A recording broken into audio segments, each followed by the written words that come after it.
सरदार, परसों मेरी बीवी कुएं में गिर गई।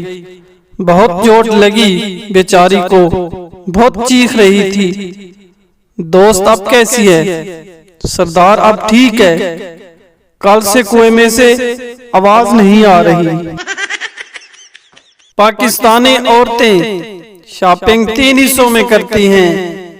पहली दफा पसंद करने जाती हैं, दूसरी दफा खरीदने और तीसरी दफा वापस करने। मालिक, अब तक तो इससे मच्छर नहीं मारे गए, मेरे कानों में कंगना रहे हैं। नौकर साहब, मैंने तो सारे मच्छर मार दिए हैं। ये तो इनकी बीवियां हैं जो अब बेवा होकर रो रही हैं। स्कूल से उस्तानी ने खत लिखा, बच्चे को नहला के भेजा करें, इससे बू आती है। माँ ने लिखा, बच्चा है गुलाब का फूल नहीं, इसे पढ़ाएं, सूंगे मत।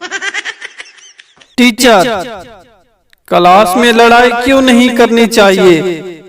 बच्चा, क्या पता इम्तिहान में किसी के पीछे बैठना पड़ जाए। ऐलान हो रहा था, एक बच्चा मिला है, जिनका है आकर ले जाएं। सरदार जल्दी जल्दी आ गया और बोला, मुझे भी दिखाओ, जिनका बच्चा कैसा होता है, कभी नहीं देखा।